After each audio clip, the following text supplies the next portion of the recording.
Good afternoon. Good afternoon. Thank you all for joining us for number 5 of our Stand Down webinar, where when we started this 5 weeks ago, our intention was to give space around the deployment and activation of military National Guard. And at the time of our second webinar, the active duty components were being called to I guess, protect property amid the global and national uprising for Black liberation in our country, particularly around the death of George Floyd. So Veterans for Peace took a strong stance and came out with what called Stand Down to the Minneapolis National Guard. And then that, permeated, I should say, to all of the other states that dared to do the same. And so one of the things that we, wanted to talk about was that this is really about support, peer support for our comrades who are still in active duty or in those activated guard units, to say that you have the option to stand down. And then that's why we supported. Our first session was with G.I. Wright's guru, who has been doing this work for well over 20 years and help folks understand like what their rights are. So in terms of not feeling alone and having a plan when you resist those orders. And so we've evolved over the weeks to talk about current events, right? And so we give space in the beginning of our program to talk about what's going on in the week, because things are rapidly changing while we are still amid COVID-19 and what feels like the beginning of this global righteous rebellion for liberation, particularly around Black folks, but all suppressed and oppressed people. And so I am glad to be here today with co-host, co-conspirator, Miles Megacyph. Miles, give us some opening remarks, brother, on how you feel about week 5 and give us an opener. Hey, peace, Natasha. Thank you for that wonderful intro. And I'm really happy doing the show with you every week. It's been a blessing. Came about as a surprise, as you said. For it to continue and for it to have evolved into this is wonderful. I feel good about week number 5. I feel good about this. I feel good about our topics, where we're going, how we're staying. We seem to be right on point with what's going on in our world, and that's always a good thing. We're bringing in our brother Patrick McCann today to talk about the movement as he sees it. He's an elder brother in the peace movement, silver fox, so to say. Vietnam era veteran, peace activist, and white male presenting. And we're going to talk today about what's going on in this country with this seeming need to push back against what seems so obvious. To say Black Lives Matter doesn't mean that all other lives don't matter. And so, it's really a fragile ego that thinks that. So we're going to talk with a really strong brother today about that. And I feel great about it. So yeah, it's a wonderful thing. Power to the people, all power to all the people. You know what I'm saying? Let's have it. Let's get it. Well, you guys, yeah. Yeah, so we'll get into thank you for that, Miles. So we'll get into our current event conversation. And then today will be a little bit different in that I'll still be on the platform, but you all are going to have a dynamic one-on-one conversation. So I'll fade into the background and peep game, as they say, as you all have that one-on-one conversation. So just to get us started with, for the next few minutes around current events, listen, as a woman veteran, a Black woman, I've talked about my experiences across 20 years on active duty in the Air Force.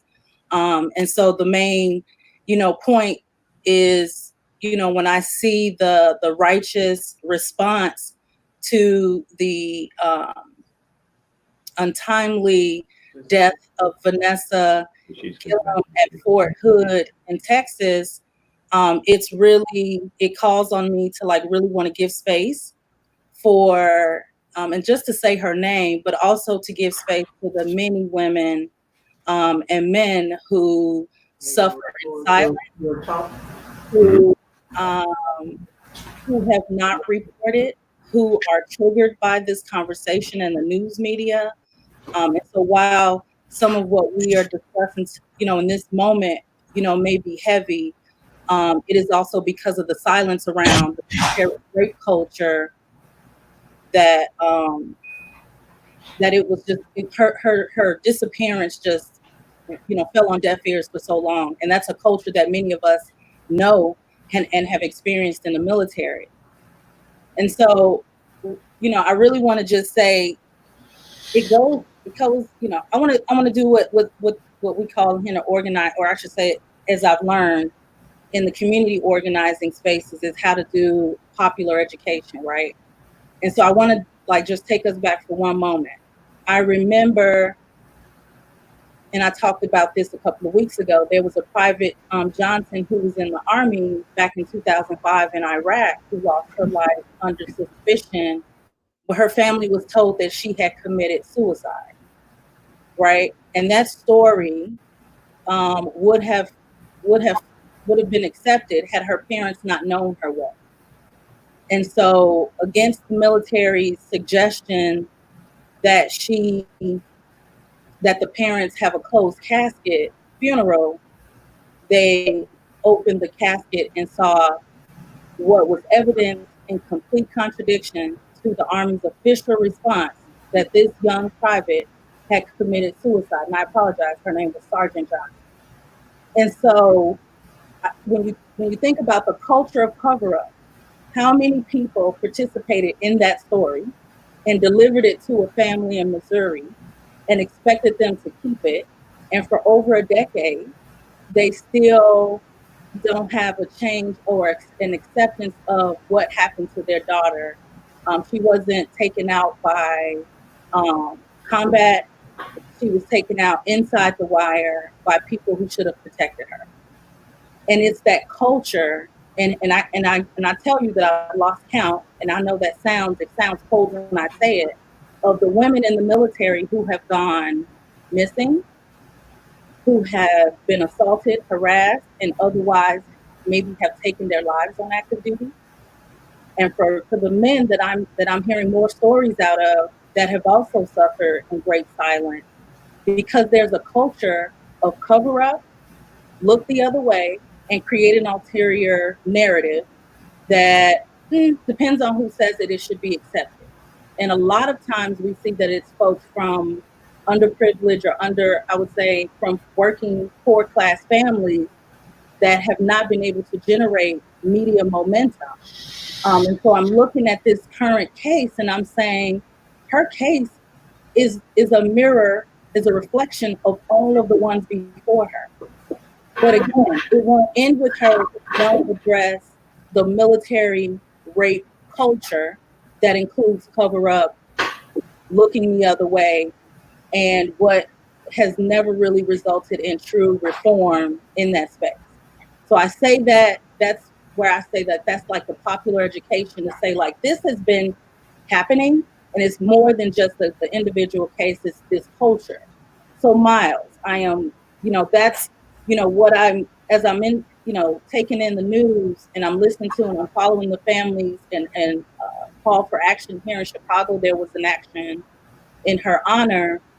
And I'm thinking about all of these stories from military women and men who have come out in the week since saying, I reported and this happened. I mean, the stories are devastating if you dare read them. And so, I know you were in the Marine Corps, and I'm curious, like, how have you been processing the unfortunate and untimely passing of young PFC Gilliam?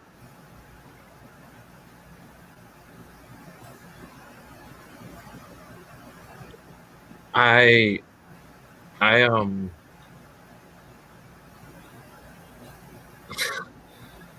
I'm saddened. I'm saddened every day to be here.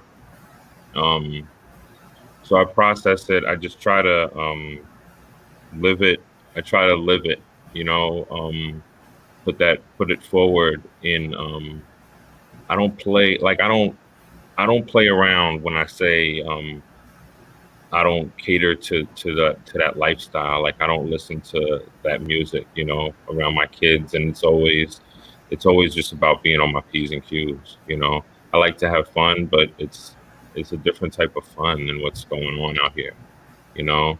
I'm sad that we're already that I'm I want justice for Breonna Taylor, you know what I'm saying? Like, it's just every day is just more shifting of the blame, and the attention. So, like, justice, you know, like, I saw her sister speak, and I was sick, you know. Um,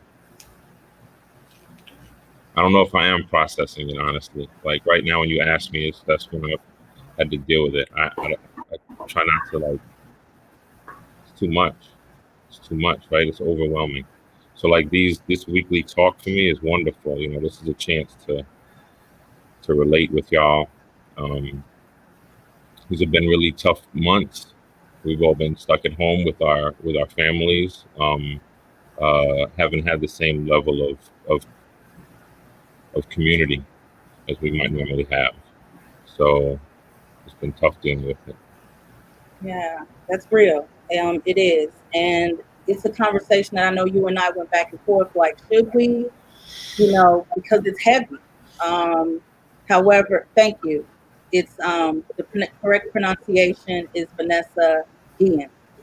Thank you so much for correcting me, and my apologies for the mispronunciation. And so the rape culture that that you spoke to, so I understand, like, not being able to process, like, the current. How would you expect to what you experienced in the Marine Corps? What did the culture of silence look like in the Marines? It was disgusting. Um, it was um, it was everywhere. I was on Okinawa when the 12-year-old girl was raped by two Marines and a sailor, and uh, it wasn't even publicly. It wasn't even said what was done. You know, we were just locked. We were just on lockdown, and we weren't told why. We found out by word of mouth. So there's no sense of justice in the military for victims of rape, sexual violence, sexual abuse, discrimination, anything. Um, it was, and there were men as well, like you said earlier. It's just not spoken of, you know. Don't ask, don't tell. They were so proud of themselves to put that out as a public, as a national campaign. Don't ask, don't tell. You know, it's insane. So Thank you for sharing. Patrick, I know you're from a different campaign. How was, if you were to speak just briefly about the rape culture and code of silence, or the climate of silence in your day in the Air Force? How would you give words to it? Well, from 1967 until 1970, so from the time that I was 15 until I was 18, I lived on a military base in Japan.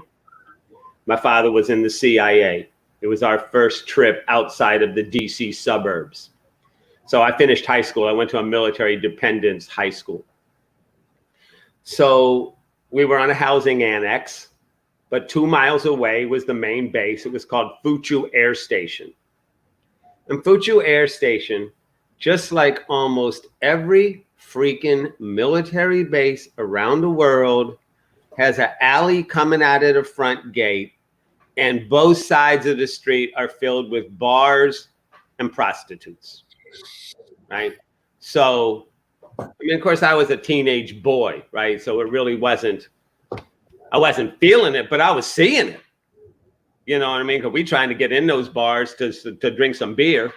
You know what I mean? Because we teenagers, we almost 18. But I mean, that actually, and I'm sure about, you know, the you know, objectification of women that exists in American society is just absolutely magnified, you know, when you get into the military. There's no question. But I would just say that from my personal experience, I noticed it in high school before I was even in the military, because we were right outside a military base. And thank you for lifting up this issue. I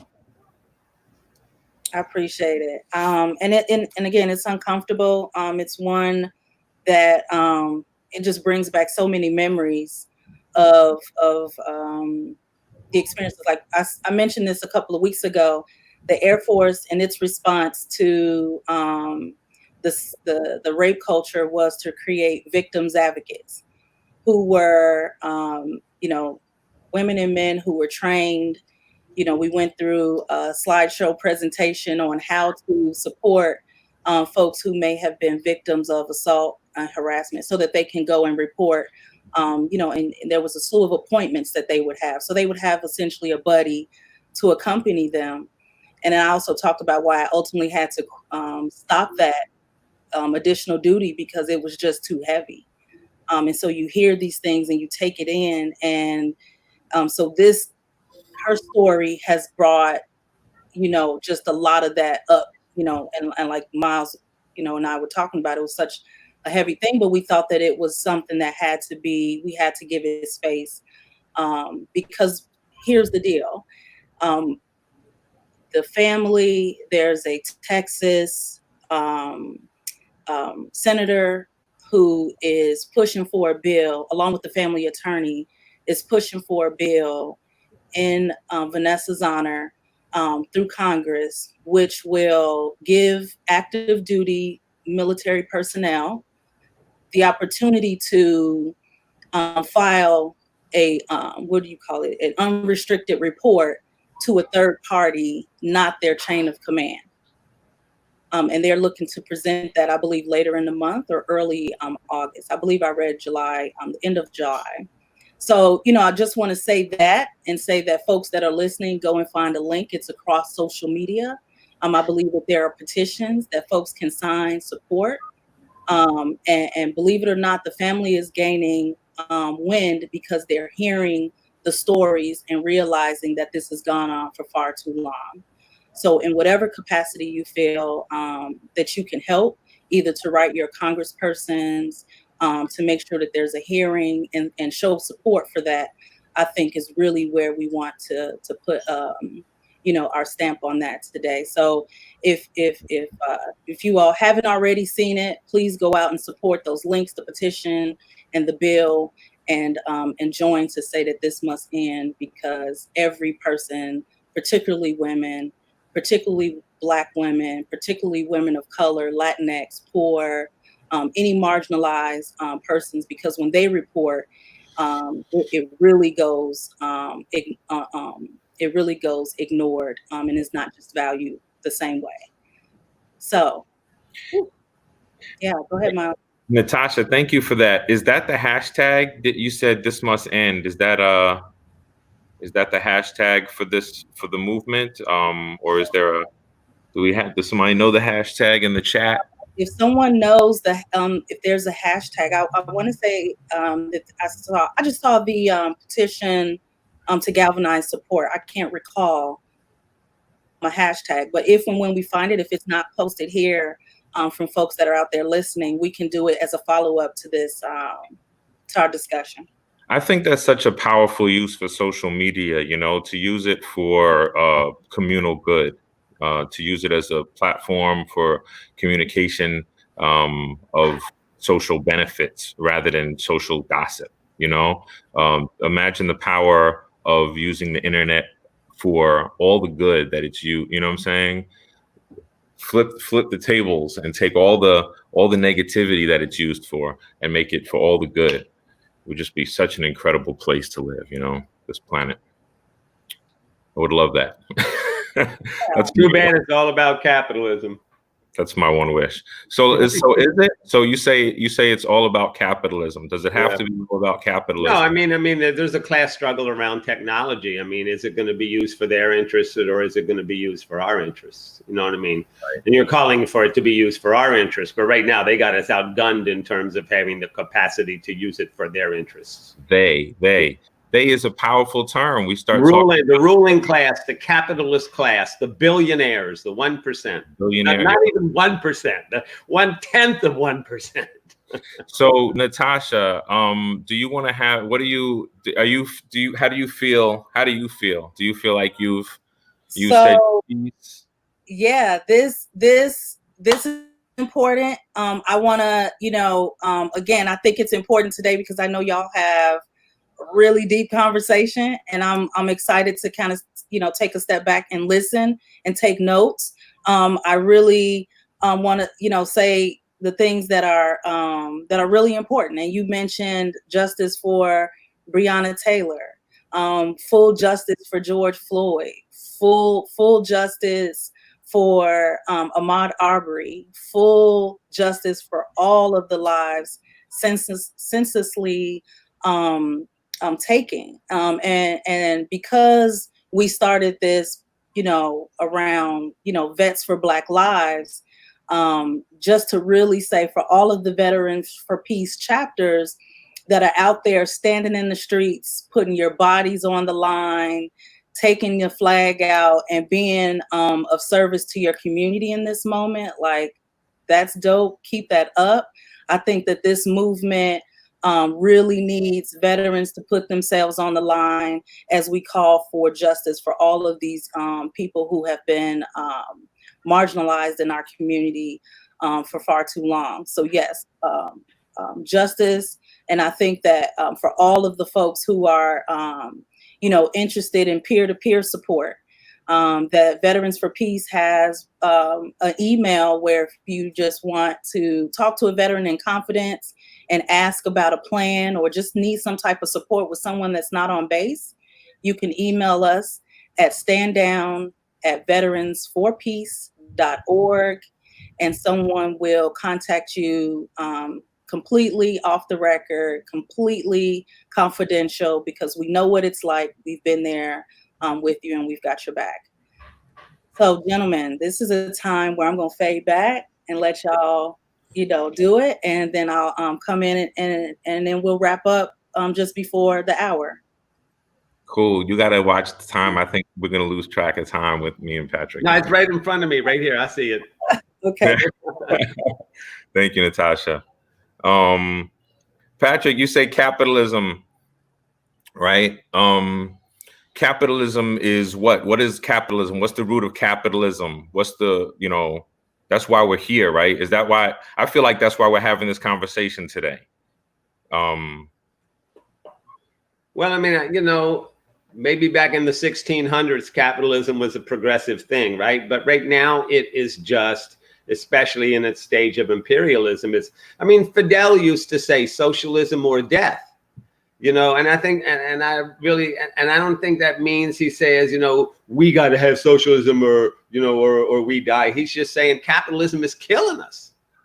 You know what I mean? If we continue to go along with capitalism, this planet is dead. And on the one hand, I feel blessed that at least I got to live most of my life. The kids the young adults that I used to teach 2 years ago down here in South Florida, they're 16, and I'm just thinking, are they going to be able to live their entire lives if they live to a ripe old age of 70 or 80? Do we have that much? It's a fucking existential question for the planet. When did you realize capitalism was the enemy? How old are you? You want to say? Yeah, in fact, I'm 68 this Saturday. And yesterday was the 50th anniversary of me joining the military. Wow. 50 years ago today, I joined the military. It was like 4 days before my 18th birthday. But to answer your question, like I said, my daddy was in the CIA. When I was in 7th grade, I was fighting black kids, right? And older rednecks were putting me up to it. You know what I mean? And then by ninth grade, me and the black kids were fighting the Hicks out in the country, you know. And then I moved on to a military base, which was black folks, Asian people, white people. It was almost a rainbow. You know what I mean? And that was my first real, well, I take that back. In ninth grade, I moved into public school. So I had a year I went to Catholic school for 7 years, and it'd be like one black person in my class out of 40 or 50, right? So I think some of the problem with people is that, you know, they don't have those experiences, and I didn't have them then. My first experience living with working class black people was in the barracks, you know. And my next experience was to go to this Fred Hampton anniversary rally, and it really, I mean, the Panthers were just awesome. The way they respected the elders in the room, the way I saw a rock hard solidarity between white and black people. And like I say, I'd lived on a military base. After I got out of high school, we had a crew that ran together, and half of us was white and half of us was black, and we was all good to go, and we were all good friends. But I'd never seen rock hard solidarity like I saw when the people who brought me up to this thing met the Panthers, and it was just like they was just down, you know. And so there was a bit of me coming, you know, a lot of people come to the struggle in different ways. So interestingly enough, I came through, it was the black working class experience that really blew me away. You know what I mean? The Panthers, and that's what, I mean, I think that made me a lifelong fighter for the Black liberation movement. I'm be honest with you, and I'm not going to regale you with all the shit I've done, but I mean, I've been regular, and most white people, they're not there yet. You know what I mean? And like you say, I'm not speaking for the white race. Very few white people are like me. I'm almost like a John Brown type. You know what I mean? I want to interrupt real quick. Yeah. No, go ahead. I want to dial something back. I do want to say that this conversation is not about you being the spokesman for all white people. Like when, you know, having one black friend does not make you not racist, or exactly. You know, talking to the black person at the party and asking them a question is not community either. Right. You were 18. You're saying that you were you grew up on a military base, and you had friends. You had friends who were both races or multiracial because you were on base, right? But you're saying that you went to a rally when you were in the military 2 years later. 2 years after you joined, you went to right. And this led to you leaving? This led to you dissenting? Yeah, I mean, we were on a base 20 miles from University of Illinois. We used to go up to University of Illinois just for to meet people, you know, just for culture. And we met some people who were organizing the defense of a black boycott of white businesses in, I think it might have been Peoria, Illinois. And they said, hey, we're going to Chicago tomorrow to a Black Panther rally. You want to come? And me and my buddy, who is an African-American, we say, yeah. But it was more like Chicago, you know, it wasn't even the Black Panthers. And that night just blew me, you know what I mean? It just, and the two things I remember out of there, like I say, the rock hard solidarity between white and black people in this church, and the total respect for the elderly in this event. And that just blew me, you know what I mean? And so that, you know, I walked out of there and I wasn't their soldier anymore. You know, so I got bad discharge, refused to go to Vietnam, did time in the stockade. I didn't care. Respect. Anyway, so, but, you know, I mean, people come through different paths, into the movement. At this time, you had already realized capitalism was the root of... No. So I went to the University of Maryland at age 20 and was a hippie and an anti-imperialist. So not all anti-imperialists are socialists or Marxists. So when I moved from an anti-imperialist understanding to more of a Marxist socialist class understanding, you know, because the middle class, I mean, they just don't have the discipline of the working class. You know what I mean? A lot of anarchists and stuff like that. It's a nice, easy way. You don't have to join an organization. You get to be individualistic. You know, your petite bourgeois ass is showing. You know what I'm saying? Yeah. At this point, you were already a member of VFP? VFP hadn't formed yet. No, I joined VFP in 2003. This was 1972. Oh, I thought you joined VFP in 1974. No, I joined VVAW. Ah, okay. VFP didn't exist until 86. Till 86. That's what I thought. 85, 86. No, I joined Vietnam Veterans Against the War. I've been in that for a long time. Yeah. You have a wiki page. You have a wiki page that says you joined VFP in 1974. Maybe it misreads. Oh, yeah. A wiki page? You don't know you have a wiki page? No. Yeah. They lying on me. They probably lying on me, man. You need to go check it. I will. Check it. Yeah. Yeah. So you joined. So you didn't join VFP until the 90s. Wow. No, 2003. 2003. What brought you to VFP? The invasion of Afghanistan and Iraq. Why VFP? If you were already, I'm just curious. By that point, I mean, VVAW is now a shell of what they used to be. I mean, we used to have a chapter in DC. You know, VVAW doesn't have chapters anymore. They put out a couple of newspapers every 6 months, and they do kind of recruitment in the schools, but they're just not the group that they were then. Is it morbid of me to ask you why? Can I ask you why? I think I know the reason, but why are they not the group that they were once? Well, I think the biggest reason is the decline of the anti-war movement, to be honest with you. But within that, I mean,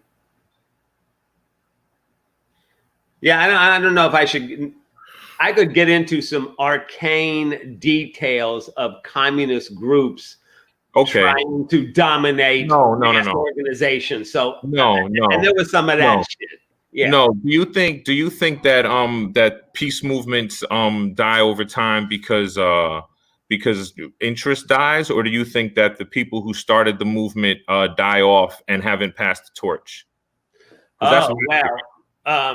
No, I mean, you know, it's sometimes it's different in different situations, right? I think that there is a historical problem with the left in America, the white left, and its inability to recruit, or in fact, maybe that's part of the problem. See, I left the white left and moved into the black community. You were on something right here. Tell me what you like. I know about you. I know about you. That's why I'm having. I think that what I was introducing was, I think that, I mean, that's the historical Achilles heel of the U.S. left. Their inability to recruit people of color based on not making that central to their work. Do you think that is okay? Is that because it's easy? Is it more difficult is it like, do you have to do outreach? Do you have to go outside of your comfort zone? Do you have to go to communities that don't look like your own? How is it done? I think it's different. It's different for different people. For me, it wasn't a thing of me.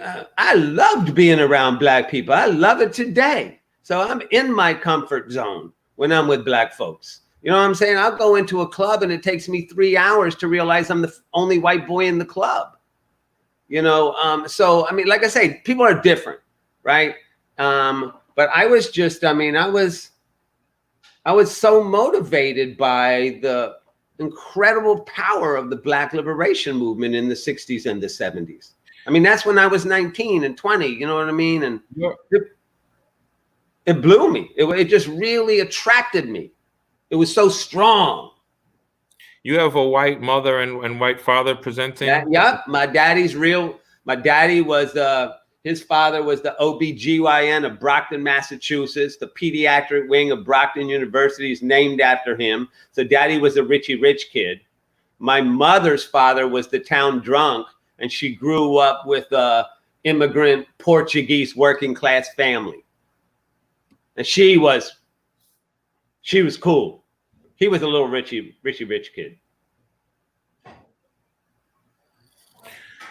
And your family life growing up, your parents were not racist, clearly. They were just... No, they were actually civil rights liberals even. Okay. Yeah, they were civil rights liberals. They integrated my daddy's fraternity dance in the 40s. Now, liberals, you said earlier the problem of the peace movement is not reaching, not having enough, not reaching out to young communities of color, correct? Yes. And yet this is their whole platform, right? Is this the platform? Is this a common platform in liberal organizations, peace organizations? Yeah, except they don't conceive themselves as liberal and don't really know how liberal they are. You know what I mean? A lot of times when you're a leftist, you say, I'm not liberal, I'm revolutionary. Right? You know, but that doesn't mean you have a race conscious view. And I think that's, you know, I try to say this in a way that doesn't piss people off and jam them, right? Because it's good to lift people up if you want to attract them into some stuff, right? So I'll say it like this. I think we need to center our work more in anti-racist organization, activism. I think we should lift up the Black Alliance for Peace, because they're an awesome crew of Black folks who are not liberals, they're stalwarts, and at the same time, they are working with white people and Latino people, you know, internationally. Speaking to our audience, do you think Veterans for Peace is doing that today? Probably no, for the most part. I mean, it's different in different places, right? You're a board member. You're a board member. I don't want to cut you off. Go ahead. I know we're like a chapter-led organization. I've only been at-large member for what 4 or 5 years now, and but I've had the chance to work with a couple of different chapters. And what I've seen is a lack of desire to go into communities that aren't people. The veterans haven't come to you. I haven't seen that, and across the movement, the peace movement as a whole, I've seen that failure. And so, how do we address that? What's a powerful way that you think could that be addressed in this organization? I think we need to struggle. That we need to put anti-racist organizing here in the U.S., not just overseas, more central to our, operations. Peace at home, peace abroad. I'll give you an example of something that happened down here in Florida just recently. So there is a program, actually Saturday, I think it is, on Cuba. Or no, maybe it's tonight. Yeah, there's a program. I got a Zoom right after this, and it's on Cuba. It's a concert for Cuba. So one of our people went and was passing out a flyer for this and ran into an African-American who kind of hemmed him up around, oh, why are you doing this shit overseas? What about here at home? How come you ain't lifting up our struggle? You white people are dilettantes, and in other words, you so middle class, you get to do what you want. We under siege. How come you ain't backing us up? You know what I mean? And the dude was not, the best of, social graces. But I was trying to explain to my brother when he was complaining about it that even though you don't like the way he said it, what he said actually has a lot of truth to it. When you got to recognize your white privilege, it's part of overcoming white supremacy. See, there are a lot of people they can be anti-racist fighters until it's time for them to look at the man in the mirror. And that's where we really fall down. So how do you say that in a way that really motivates? And you have to have courageous conversations, not always calling people out. Sometimes you got to call them in, talk to them privately. You know what I'm saying? That's what some of our youth are saying. We need to learn from our youth, because they're the ones kicking ass right now. We're on the sidelines right now. Are you kidding me? I'm on a call, I'll be on a VIP Zoom call, and it's like 25 people, and 21 of them are older than me, and they all white boys. No, I'm not hating on that, right? Because I'm one myself. I'm 68 myself, right? But where is the desire to, break that shit up? Right. Where is the desire? Yeah. So, I think to some extent, maybe that's not even the place where we should be looking. The place where we should be looking is supporting the people who are coming forward, supporting the women of color in our organization and in the left. Shoot. But our organization is not doing that, Patrick. You know that. I know that our organization is not doing that. It's not only about our organization. This is about the whole left in America. Our organization it finds itself in our organization too. But we're going. I said this last week. We're going through the same struggles that we're seeing here in the country. We're going through the same struggles that we're seeing throughout these movements. Like the leaders, the vanguard leaders, like you said, Black Alliance for Peace, so we need to sit back and learn. I think we need to have radical shifts. Do you allow for space of radical shift in your life? Is that something that you feel is necessary for something that you helped start or were a part of leading for many years as a board member to live on? Do you feel that's a valid point? I think it's a valid point, and I'm fine with it. I think some people, especially at this age, they're retired, right? And I think even maybe a more valid point is, who are we looking for to continue the upsurge? Maybe people are fighting the wrong fight. No,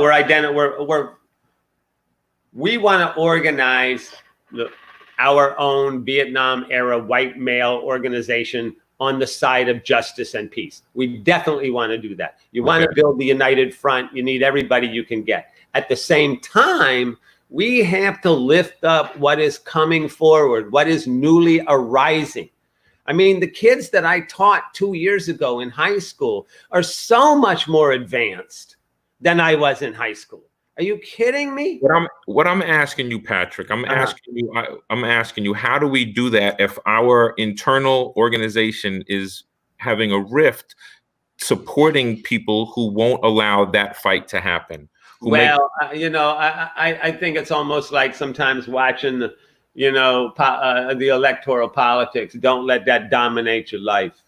You know what I mean? Work at other places where you can see support for. I mean, like I say, I think we need to be more supportive of our youth, our women of color especially, and our white women too, who have been part of this struggle, to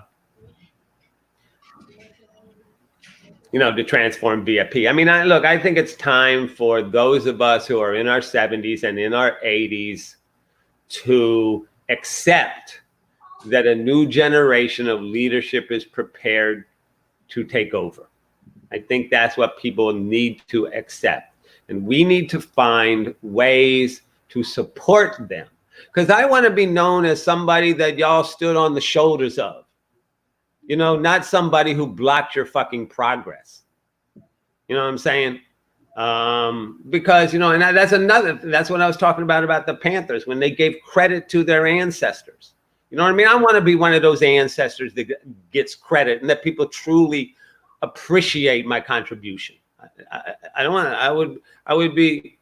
I couldn't really imagine being the fault of a schism. I would go away and hide my face. That's a really selfless thing. Hopefully, some of your brothers can be as selfless as you. And some of your sisters can be as selfless as you, and but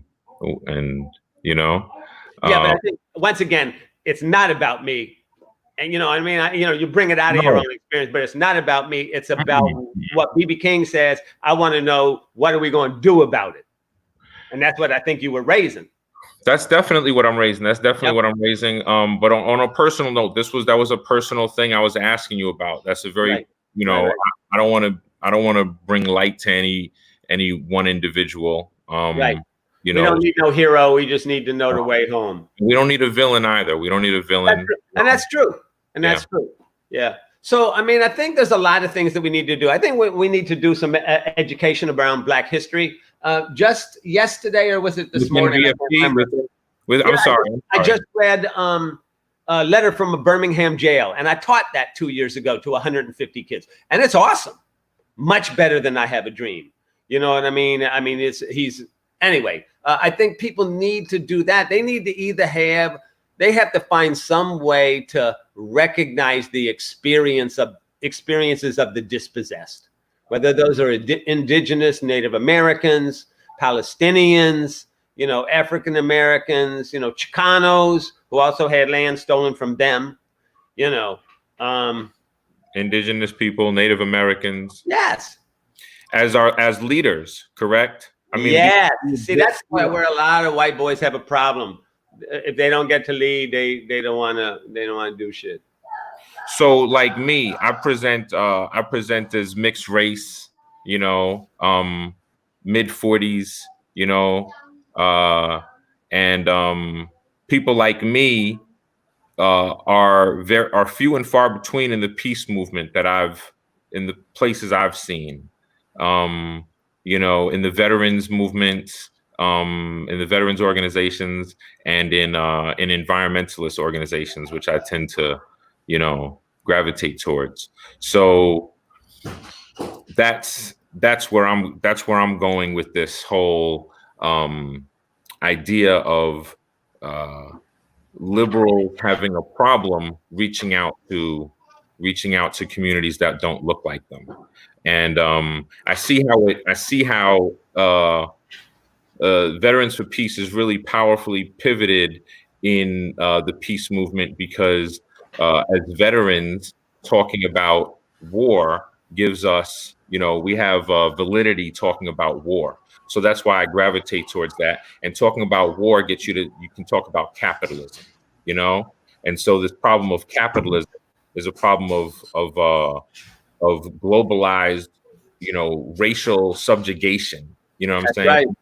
So I feel like Veterans for Peace is really powerfully placed in the United States to have this conversation and to talk to our active duty brothers and sisters who are serving an imperialist machine. What would you say? The comments are overwhelmingly supportive of this idea that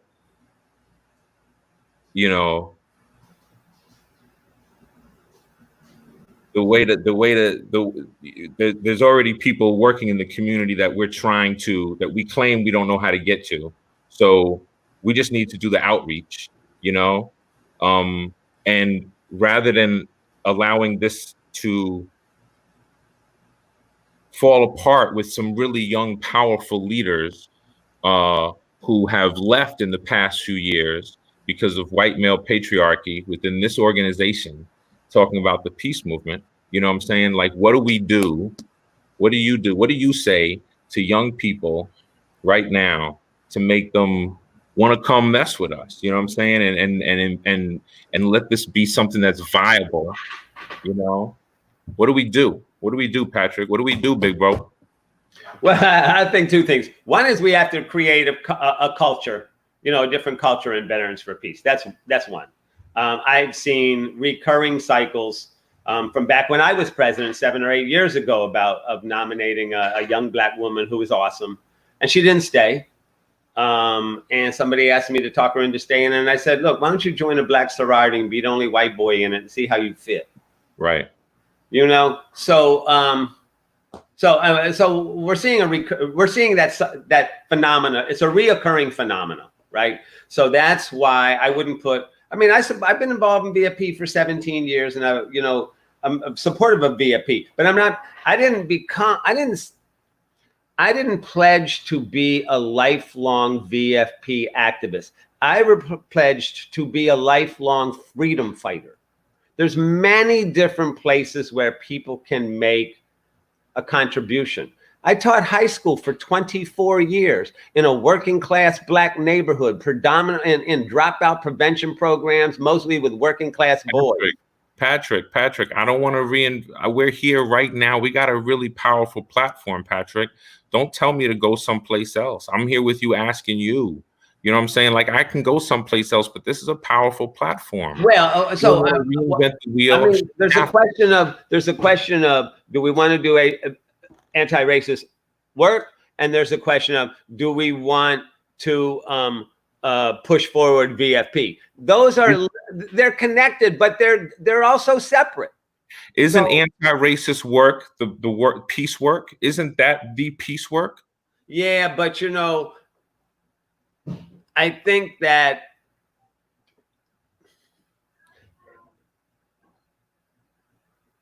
Black Americans in America who are coming forward in such a wonderful upsurge, just like they did during the 60s, just like they did during the civil rights era. You know what I mean? Black people once again are leading the struggle against imperialism in this country. So wherever that struggle occurs, that's where we should be. So in Veterans for Peace, we did some good work in 2006 when we marched for Katrina from Mobile to New Orleans. And we marched with Katrina survivors, and that was awesome work. And then we did some good work led by Michael McPherson in St. Louis around Michael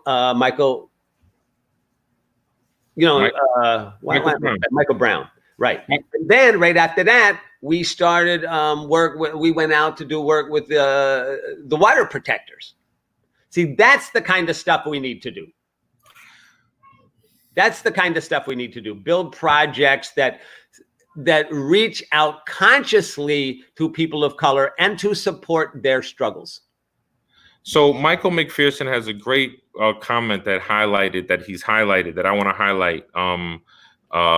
He says if white Vietnam era veterans could come to the understanding that the Vietnam War, like all wars, is an outcome of patriarchy and racism, and that their liberation and finding peace are dependent on my and women's liberation, we as an organization would make tremendous strides. Absolutely.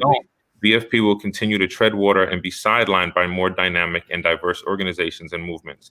And so the reason he says that is because we can't just keep attaching ourselves to other powerful moments.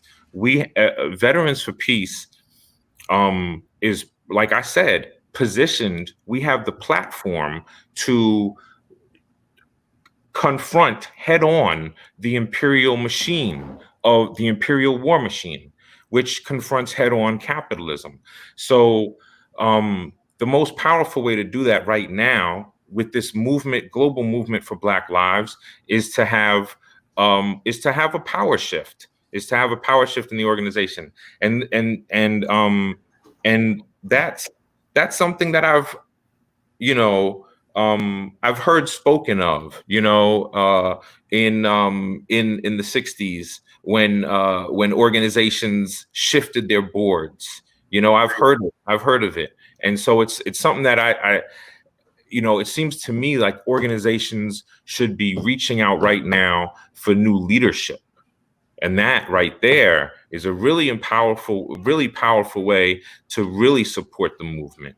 Because if you reach out for new leadership and you pass over your leadership, then your vehicle that you've created, which is powerful, created by the patriarchal machine, can continue. And it can help somebody else thrive. And that's really one of the best forms of reparations. So what do you feel about that? Not to put words in your mouth. Say it again. No, I missed a little bit of it. The best form of reparations, one of the best forms of reparations, is for powerfully platformed liberal, white-controlled liberal organizations to hand over their power structures. That's right. No, 100%. 100%. And that's what I remember when I was president in 13 and 14, and then I had to get used to not being the president. You know what I mean? Not being able to set the agendas and, you know, be in charge and blah, blah, blah, blah, blah. So that was, and that was a learning experience. And I think I tried to grow from that experience, right? So I was going to run again for president. And then when I saw this group of folks coming forward, you know, Adrian and Jesse and Daniel and Monisha, Monique and Courtney, you know, that's not a bad crew. That's a great crew. You know, I mean, that's not a bad crew. So, I mean, that's one of the reasons why that's a main reason why I'm not running for board this time, even though I could, because I want to model the behavior of passing on the baton, because people are ready to take it and ready to lead. So I love those names. I love the names that you mentioned, and I wish that those names were still on the board, except for Adrian, right? They've all left the board. And that's right. Somebody who, yeah, you know, it's really sad. It's really sad that all the ones of color, all people of color, all the ones of color, they're all young. Yep. That is an internal failing of ours, and I'm putting that out on the air. I'm airing that out. I didn't plan on doing that, but that's not cool at all. And no, but it's the Achilles heel of the entire white left in America. It's historical. It's not just VFP. It's everybody does this. You know, people get tired. Do you think that's the reason that so many quote unquote Karens are screaming on people in the store? Do you think they feel like their country is falling apart? Oh, the white people? The redneck white people? I mean, yeah, they do. They are seeing that they are losing power, especially if they're from the working class, because then, you know, they're really losing power, you know, but we talked about this, the effect, the Karen effect last week. Okay. You know, it hasn't stopped. It only increases. And I feel like it speaks to the same lack of willingness of organizations to change, to give over to shift. So look, in the 30s and in the 20s, the Communist Party, which had almost no black people in it, started to work in the tenants unions. Black tenant farmers, white and black farmers working together. You can see that in where Denzel's in that movie. You know what I'm talking about, where he goes in and he speaks to them people and stuff. Mm-hmm. And then there was the Scottsboro Boys, and then there was the organizing of the Birmingham Steelworkers Union. Mm-hmm. So those were an organization consciously making a decision to do work in the black community. And they recruited a whole layer of people, probably 10 years older than me at that time, or 20 years older than me at that time, you know, and that layer existed in the Communist Party for a long time. Wasn't McCarthyism one of the responses to that? Is that a response? Yes. Yeah. But what I'm saying is, if you center your struggle in people of color organizations, and as you say, actually accept their leadership, hey, you know, then you will learn and you will have common experience with people of color. And that can be the basis for moving forward. We got a nice question here. We're almost about to wrap up, and our conversation has taken on a few different forms today. We talked about the organization. We talked about the country. Michael has another great question I want to ask. He says, "Are they separate?" I disagree. War cannot be abolished, and capitalism not be transformed without smashing patriarchy and racism. Do you agree? Oh yeah. Okay. Yeah. I agree completely. He says, are they separate? I disagree. War cannot be abolished and capitalism not be transformed without smashing patriarchy and racism. This is 100% true. Yeah. No, I agree. And We look like we got about 3 seconds up there. yeah. But it's funny. It's funny because then it calls into question. It calls into question a whole lot of the peace movements. You know, the whole liberal left peace movement. Unless leadership is willing to change, it's just kind of like window dressing. You know, so let's not be window dressing, people. You know, I make that call to people. Let's be a whole lot more than anybody's window dressing. You know. Yeah. To create real change, let's shift what leadership looks like in a lot of these organizations. Yeah, and I think that, and some of it, I mean, the organizations may or may not step up fundamentally. Sometimes you have to look different places for new leaders. You have to see what's arising, what is coming into existence. And right now, I mean, like in 2003, the anti-war movement was the main thing, and the Iraq Veterans Against the War were so sexy, you know what I mean? And Iraq was the top issue, you know. But right now, it's the Black liberation movement. It's coronavirus and the Black liberation movement, the anti-police. It's human liberation. Human beings standing up around the planet for Black liberation and indigenous lives, for indigenous liberation. That's human rights. It's time. It's the veil is being pulled back, and it's the time right now. So, you know, it's that's why the old guard is so scared and rearing its ugly head. And all military powers, all police powers. What does it mean to you when I say defund the police? What do you feel that is? Well, I don't know, because I immediately switched the issue to it's more about community control of the police. It's a question of power. And so I'm at that point, you know what I mean? And I think you got to look at the history of the police, the paddy rollers and the slave patrols and stuff like that, if you really want to understand what the police are about. Yep. Let's shift power. Mm-hmm. So I think it's more of an issue of community control of the police, putting the control in the Black community, having it invested in the community itself to control their own policing, not these white boys who live 30 miles out in the suburbs and drive in just to beat heads, you know what I mean, and then go home.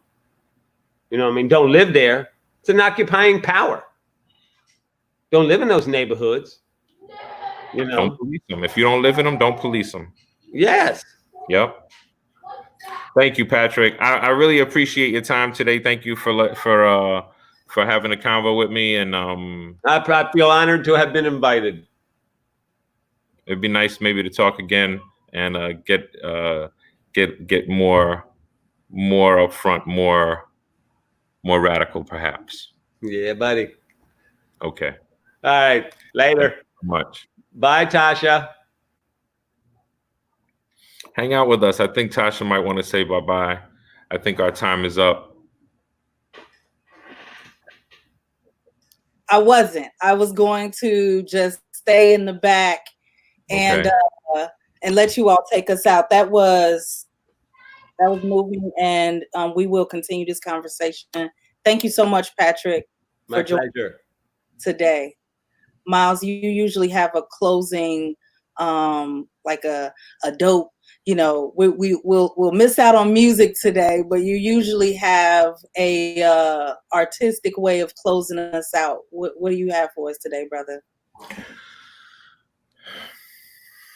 So what does it mean to be civil in your eyes? You label me a nigga and give me the door prize. That's backdoor service entry out in the front lines. Blacks got no place in the service. That's no punchline. Spoken from the mind of a man that knows. Smoking gun in the hand with one eye closed. My third open on the field and it's no halo. I heard Coopin get you killed, so I don't lay low. I'm a stand-up dude in my man-up mood, so I don't snitch on the crew. I take the bruise. And that's none other than honorable. My choice the best. If pigs come shooting, pray I have on a vest. Fire back with my hands up up resisting arrest. You damn right, I'ma fight back until my last breath. Beating on my chest because there's treasure inside. I'm a god in disguise as a man while I lie, a black man. Since my youth been demonized, captured on wax, so I'm immortalized. That means I'll live forever. Forever, my ego has been severed. Cut off at the root to this earth, I'm untethered. What? Truth talking, beats banging all through the streets. If I'm sagging in fatigues on the quarter and cleats, the corporate office, the drug spot, wherever we meet, I got 2 lives to lead, so I cannot sleep. Gotta give my all just to compete and make a dent. Bounce off pavement, shatter the ceiling to make rent. You see mortgages for owners, I'm on this land to work. Get my hands dirty, flex, even take off the shirt. A sex symbol, the one that you love to hate. Aggressive, the one your daughter wants to date. Suggestive, I touch it, your wife masturbates and subjected to brutality, prejudice, and hate. I'm a man, I'm a beast, I'm a king with a plan. I'm a master and servant, a ceremonial chance. I'm a spectacle you best not get caught looking at. Some brother, husband, and father with a neck full of chat, with a neck full of tats. Am I next? I'm just a man, father, a veteran. I say peace, I say stand down. I say put your weapons down. I say all arms should be illegal. Veterans for peace, live on. All power to the people all the time. Peace.